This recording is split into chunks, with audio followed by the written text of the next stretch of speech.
sobre um tema extremamente delicado e interessante. A língua também é um fogo.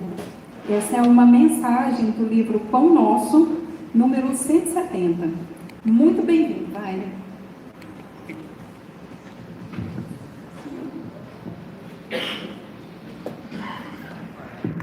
Prezados amigos e amigas, boa noite. Que a paz do Mestre Jesus esteja convosco. Que Jesus nos ilumine, nos ampare, nos proteja, dando-nos o discernimento, o equilíbrio e a boa vontade, para que possamos a cada encontro, a cada estudo, acerca das lições, entronizar em nossa intimidade os ensinamentos do Mestre Divino. Para mim é uma alegria estar aqui com vocês. Sempre que venho a esta casa, me sinto bastante acolhido, rememoro meus tempos de infância, de criança, de evangelização e de mocidade. É muito bom estar aqui com vocês. A língua também é um fogo. Quem cunhou esta frase? É necessário bebermos as fontes do Evangelho, especialmente do discípulo Tiago, que em uma de suas epístolas, no capítulo 3, diz: meus irmãos, não sejam muitos de vocês mestres, pois vocês sabem que nós, os que ensinamos, seremos julgados com maior rigor. Todos tropeçamos de muitas maneiras. Se alguém não tropeça no falar, tal homem é perfeito, sendo também capaz de dominar todo o seu corpo. Quando colocamos freios nas bocas dos cavalos para que eles nos obedeçam, podemos controlar o animal todo. Tomem também como exemplo os navios. Embora sejam tão grandes e impelidos por fortes ventos, são dirigidos por um leme muito pequeno, conforme a vontade do piloto. Semelhantemente, a língua é um pequeno órgão do corpo, mas se vangloria de grandes coisas. Vejam como um grande bosque é incendiado por uma simples fagulha. Assim também a língua é um fogo. A língua é um fogo, é um mundo de iniquidade, colocada entre os membros do nosso corpo, contamina a pessoa por inteiro, incendeia todo o curso de sua vida, sendo ela mesma incendiada pelo inferno. Olha o que Tiago queria nos dizer desde aquela época. Já se preocupava com os perigos da língua. Os perigos da língua. Jesus disse: não é o que entra pela boca que macula o homem, mas sim o que sai. Porque o que sai, sai do seu coração contaminado. Bem sabemos também que a língua, quando bem utilizada, faz parte de um processo de consolo de inúmeros corações aflitos. Quantos de nós aqui presentes, quando estávamos passando por dificuldades mil, sofrimento, dor, em que nosso espírito gemia na dor, no sofrimento, em que as lágrimas desciam do nosso rosto, então chega um amigo, chega um colega e nos dá aquela palavra de consolo, aquela palavra de apoio, aquele bálsamo que através da língua entra em nosso espírito como um remédio anestésico, anestesiando as dores morais, as dificuldades. É o poder da língua. Porque a língua, ela destrói ou ela constrói. É preciso dar direção e finalidade útil em nossas palavras. Saber o que conversamos, o que falamos. Será que nós estamos utilizando o verbo para construir? Emmanuel fala que Deus nos responde por pessoas ou circunstâncias.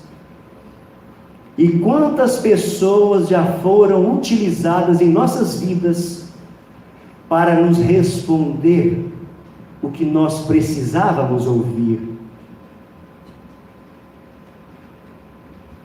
Quanto alento já tivemos com a palavra consoladora de uma mãe, de um pai,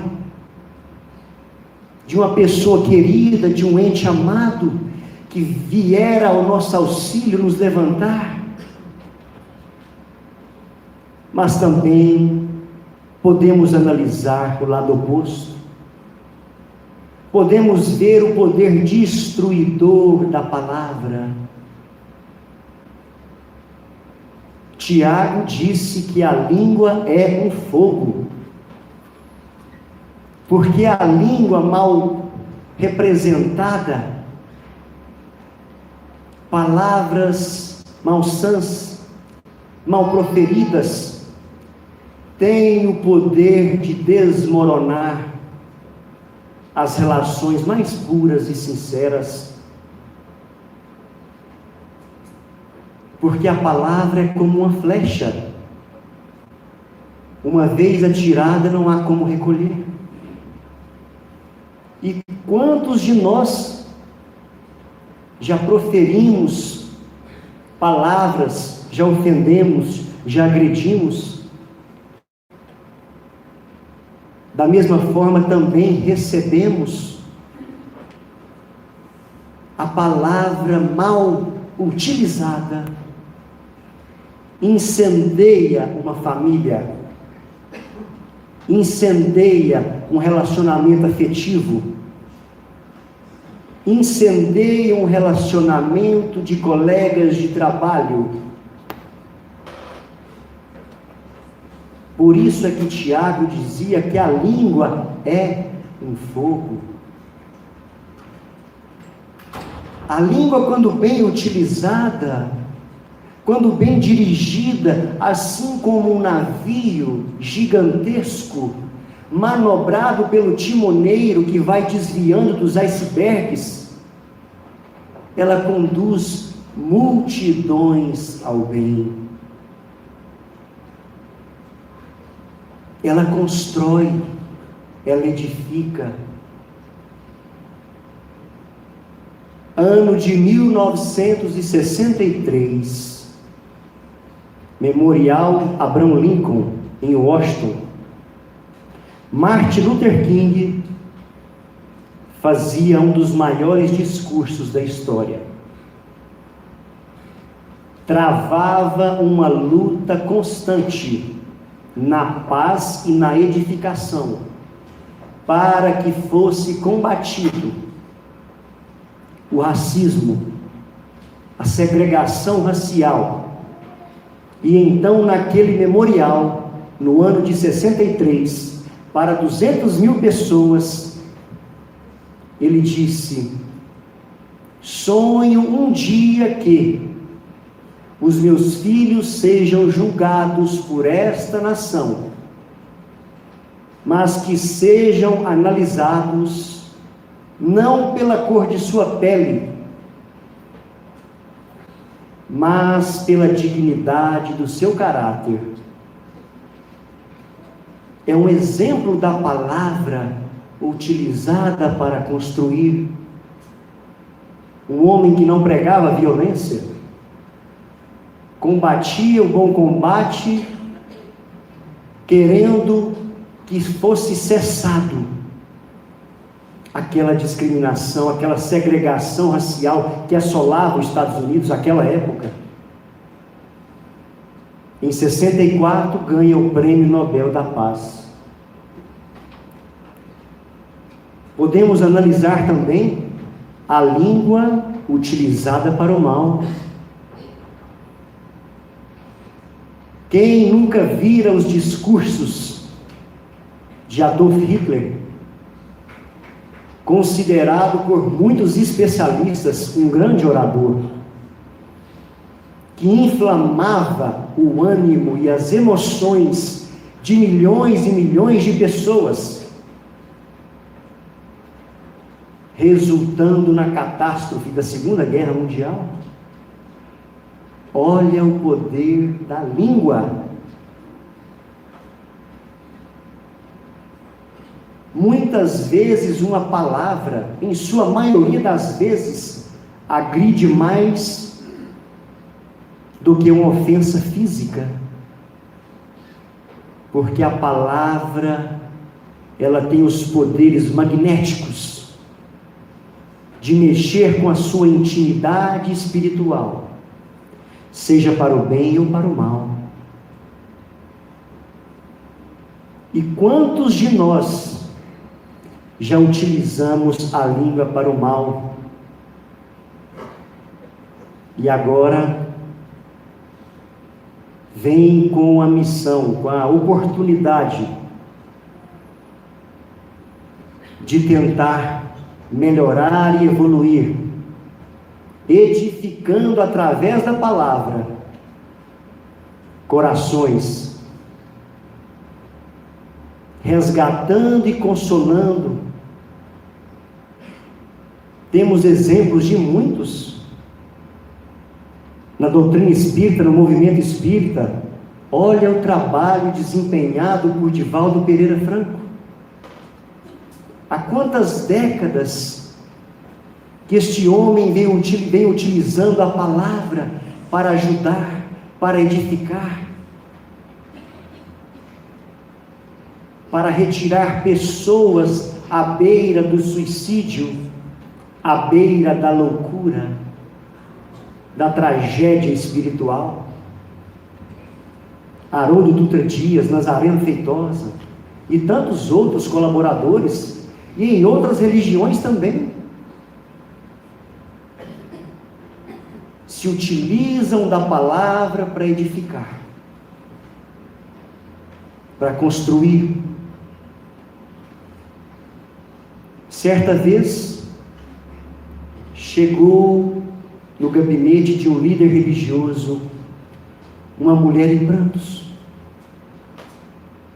Essa mulher chorava copiosamente, enquanto aquele homem perguntava-lhe: o que foi?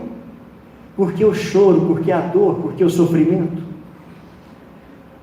Eu acabei de sair da minha casa e a minha vizinha pulou do 10º andar em minha frente. Mas por que esse desespero? O que te trouxeram aqui? Eu também estou à beira de pular deste 10º andar. Mas por que você quer fazer isso com sua vida?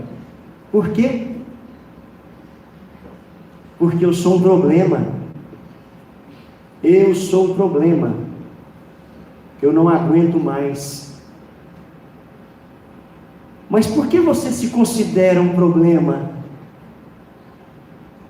Porque o meu pai, desde os 5 anos de idade, sempre me dizia que eu era um problema. A mulher estava com mais de 30 anos, no 3º casamento. E essas palavras foram agregando valor em seu subconsciente, e ela achava que ela era um problema, e só resolveria dando cabo de sua vida. Porque o seu pai, ao invés de construir, de edificar, de resgatar, de ajudar, sempre dizia para essa filha que ela era um problema. E ela escutava isso desde os 5 anos de idade. Olha o poder destruidor da palavra, do verbo. Se um pai educa o seu filho dizendo o tempo todo que ele não vai conseguir, que ele não dá conta, que ele é um problema, ele se tornará assim, provavelmente. Olha o poder do verbo. E todos nós temos o espectro de ação. Todos nós temos o espectro de ação.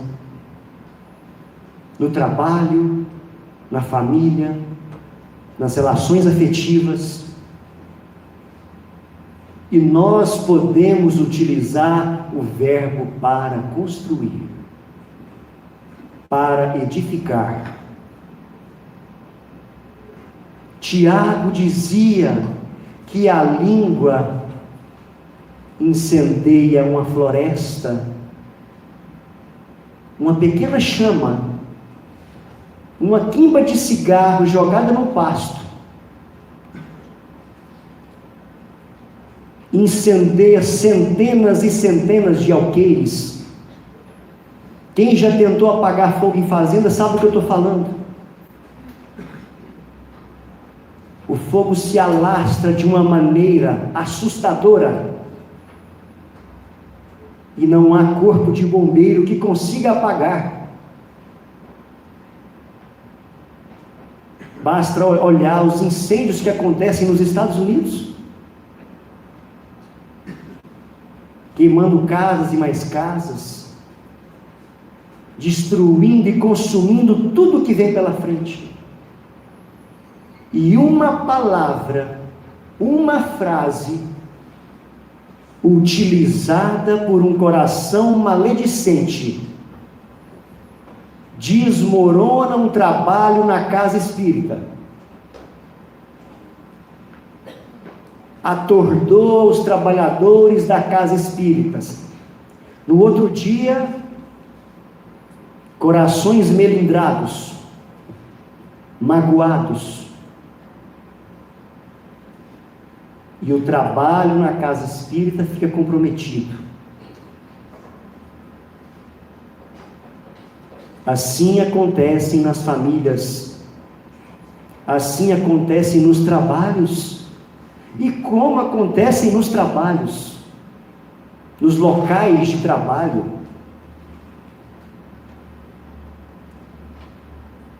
Todos nós aqui sabemos ou vivenciamos situações de hostilidade entre colegas de trabalho por causa do verbo mal utilizado, fofocas desnecessárias, descabidas, mesquinhas, que não edifica, que não constrói,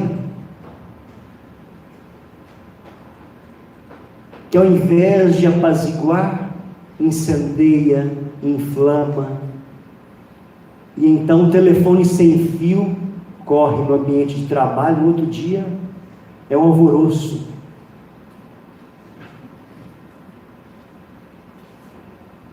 Sócrates, ministro do Cristo na governança espiritual do orbe, quando estava no corpo de carne, nos apresentou uma regra de ouro acerca do verbo, acerca da palavra, baseada em 3 filtros. Então, quando uma pessoa chegava até Sócrates para comentar qualquer coisa, um assunto de um terceiro, ele perguntava: isso que você está me dizendo é verdade? É verdade? Porque se não for verdade, não me interessa saber, eu não quero saber. É verdade? Primeira regra. Segunda regra: O que você veio dizer para mim, você já disse para a pessoa envolvida no assunto? Ela está sabendo? Ou você está falando para mim nas costas da pessoa? Porque se ela nem está sabendo, não precisa nem me dizer. Não precisa me dizer. Essa é a segunda. A terceira regra: o que você está me contando, o que você está me dizendo, eu ouvindo isso, vai resolver alguma coisa? Vai resolver o problema da pessoa você me contar isso? Portanto, meus amigos, com esta regra de ouro, banimos 99%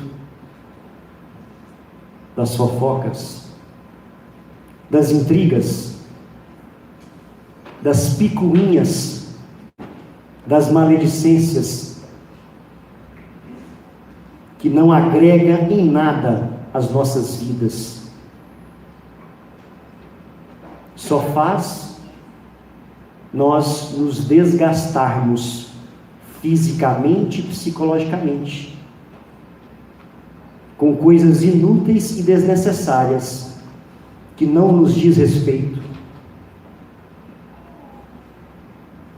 Portanto, o silêncio, às vezes, edifica muito mais do que o verbo. No Evangelho segundo o Espiritismo, no capítulo 10, bem-aventurados os misericordiosos, no item 21, Kardec pergunta para os espíritos se o mal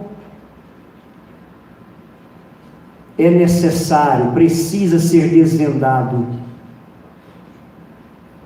se nós devemos desvendar o mal. E São Luís responde: este mal diz respeito tão somente à pessoa? Se diz respeito tão somente à pessoa, você não tem que se preocupar. É problema da pessoa. E a pessoa, no momento propício, irá aprender.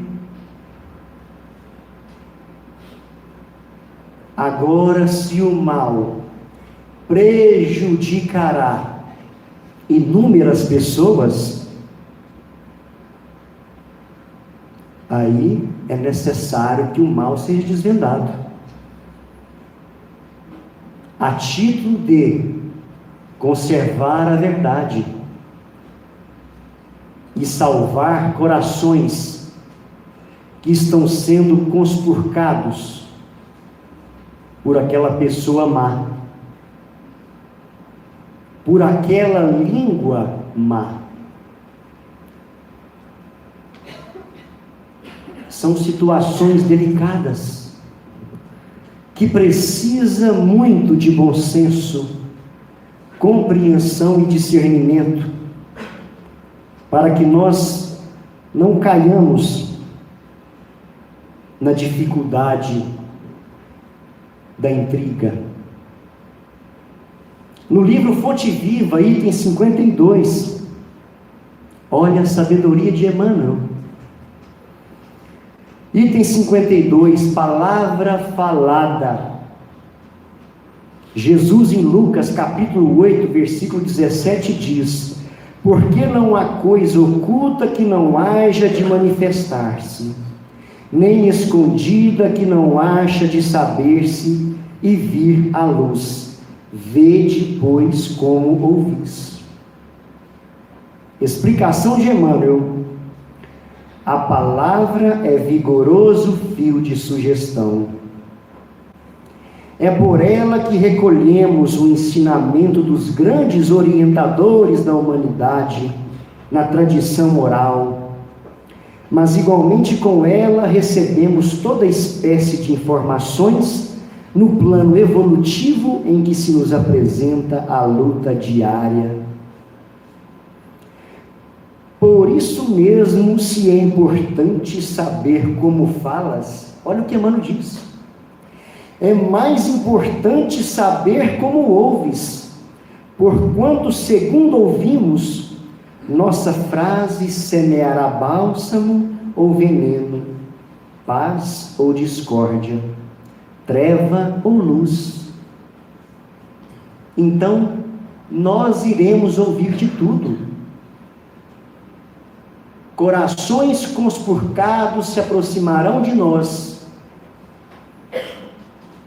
para o verbo ofensivo, para o verbo intrigante. Mas o Emmanuel chama-nos a atenção para dulcificarmos a audição, abrandar a audição,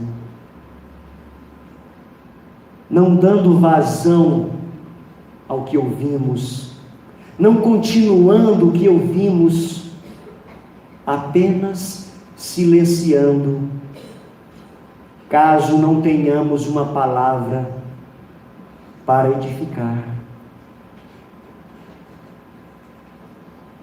Só assim, para impedir as contendas, os conflitos, porque às vezes a pessoa chega perto de nós com aquele ânimo de incendiar, de lançar a discórdia, mas nós temos que ter a sabedoria de ouvir e não passar adiante, para que essa pequena chama não se torne um incêndio de grandes proporções. No templo doméstico ou fora dele, escutarás os mais variados apontamentos, apreciações acerca da natureza, críticas em torno da autoridade constituída, notas alusivas à conduta dos outros, opiniões diferentes nesse ou naquele assento. Cada registro falado traz consigo o impacto da ação. Contudo, a reação mora em ti mesmo, solucionando os problemas ou agravando-lhes a estrutura. Olha o poder de quem ouve. Olha o poder de quem ouve. Porque se nós não conseguimos controlar o verbo de terceiros, nós podemos conseguir controlar os nossos ouvidos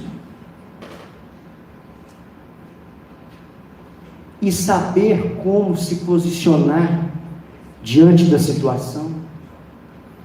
Por tua resposta, converter-se ao bem na lição ou na alegria dos que te comungam a experiência, ou transformar-se ao mal no açoite ou no sofrimento daqueles que te acompanham.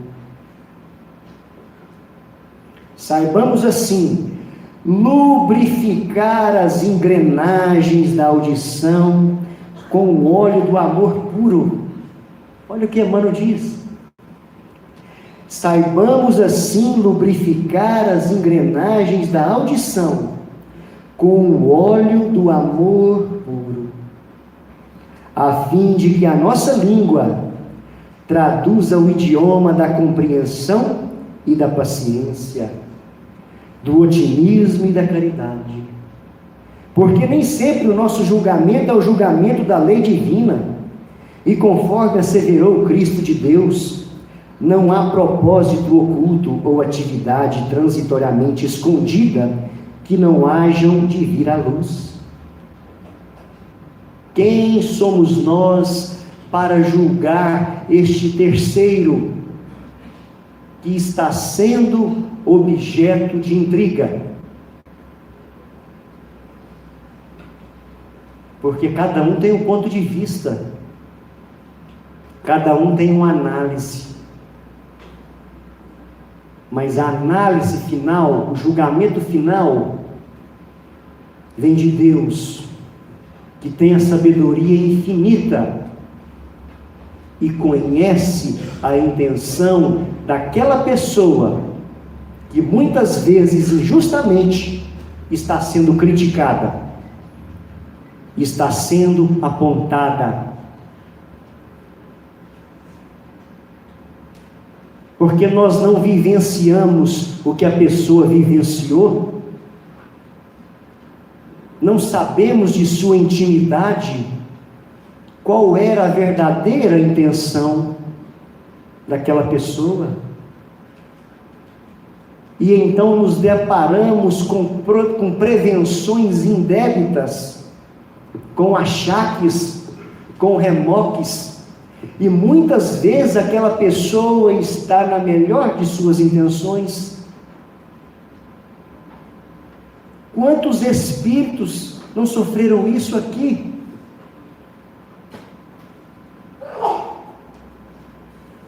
O que Jesus passou, a ingratidão, a incompreensão. Quantos de nós não passamos isso no lar, na família? Às vezes estamos com as melhores intenções, mas ainda assim recebemos incompreensões, ingratidão, prevenções indébitas que aflige a nossa alma quando nos deparamos com a injustiça do verbo destruidor, do verbo ofensivo, do verbo maledicente. Tiago vai além em sua carta, nos dizendo que aquele cavalo arisco e indomável, quando colocamos o freio em sua boca, sabemos utilizar aquela força com uma finalidade útil. Porque o cavalo arisco, sem freio, sem estar adestrado, é um risco, apresenta-se um risco para nós. O homem dominou as feras, adestrando leões, ursos, elefantes, mas não conseguiu ainda dominar um pequeno músculo que se chama língua. É por isso que Benjamin Franklin disse certa vez que o animal mais peçonhento, o animal mais peçonhento, mais perigoso, tem a sua toca atrás dos dentes. Olha que frase sábia. O animal mais perigoso tem a sua toca atrás dos dentes. É a língua mal utilizada. É a palavra mal falada, maldita, que altera um projeto reencarnatório em sua vida.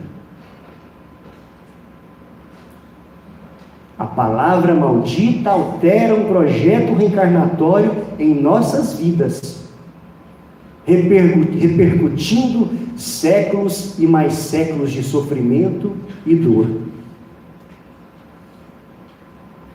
Por isso, meus amigos, saibamos utilizar o verbo para edificar, pedindo a Deus a sabedoria, pedindo a Deus o discernimento, para que possamos utilizá-lo com amor, com caridade, com indulgência, com benevolência. Já dizia Paulo: não saia de sua boca nenhuma palavra torpe, mas tão somente aquela palavra que edifica. Finalizo com uma oração de Meimei, psicografada por Francisco Cândido Xavier. Oração diante da palavra. Senhor, deste-me a palavra por semente de luz. Auxilia-me a cultivá-la. Não me permitas envolvê-la na sombra que projeto. Ensina-me a falar para que se faça o melhor. Ajuda-me a lembrar o que deve ser dito e a lavar da memória tudo aquilo que a tua boa vontade espera se lance no esquecimento. Onde a irritação me procure, induze-me ao silêncio. E onde lavre o incêndio da incompreensão ou do ódio, dá que eu pronuncie a frase calmante que possa apagar o fogo da ira. Em qualquer conversação, inspira-me o conceito certo que se ajuste à edificação do bem no momento exato e faze-me vigilante para que o mal não me use em louvor da perturbação. Não me deixes emudecer diante da verdade, mas conserva-me em tua prudência, a fim de que eu saiba dosar a verdade em amor, para que a compaixão e a esperança não se esmoreçam junto de mim. Traze-me o coração ao raciocínio, sincero, sem aspereza, brando, sem preguiça, fraterno, sem exigência, e deixa, Senhor, que a minha palavra te obedeça à vontade, hoje e sempre. Muito obrigado, meus amigos. Boa noite.